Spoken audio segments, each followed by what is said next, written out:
Welcome to our news channel. Former Vice President Mike Pence said he hopes Donald Trump will mature to accept the outcome of the 2020 presidential election and realize he doesn't have the power to reverse Joe Biden's victory. Before we continue, please support us by clicking on the notification bell for more reliable updates.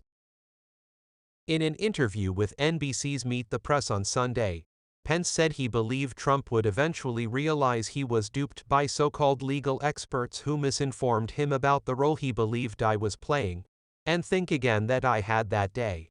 I always hoped that he would make a decision on this, because I believe that no one who puts himself above the Constitution should ever be President of the United States, Pence said.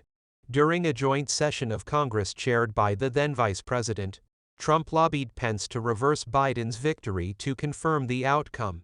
This angered Trump, who took to Twitter to criticize Pence for not giving the courage to push his agenda. Many Trump supporters chanted "Hang Mike Pence" as they searched the Capitol halls for him during the January 6, 2021 riots on allegations of misappropriation of classified documents, and whether Pence becomes president, but reiterated that the question is premature.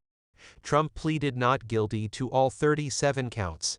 "I don't know why some of my competitors in the Republican primary are assuming the president will be found guilty," he said, arguing that there are still many unknowns. "Ultimately, it makes me sad that we are where we are," Pence continued. Pence struggled to define his stance on Trump's impeachment. He told the Wall Street Journal that he cannot defend the allegations against Trump, but had previously warned the Justice Department not to press charges in the case. During the Meet the Press interview, Pence also had trouble defining his constituency and how he differs from Trump. Saturday's most recent national poll average shows Trump still leading the race at 53, according to 538. Support for Pence is 5.6%. The former vice president said people across the country thanked him for his service to the country and especially for taking office on January 6. Pence dodged another question from NBC's Chuck Todd about how many of those people were Trump voters, saying, "I know some people in our movement, and I can honestly say they are some of the best people in this country. They'll love America, and they'll love our Constitution."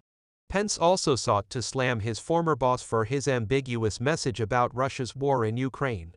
"I can't even say who would rather win the war in Ukraine," said Pence. "I think the United States needs to side with the brave fighters in Ukraine and give them the resources, faster than Joe Biden, to fight the Russians and repel this invasion." Trump condemned Russian President Vladimir Putin did not decide to invade his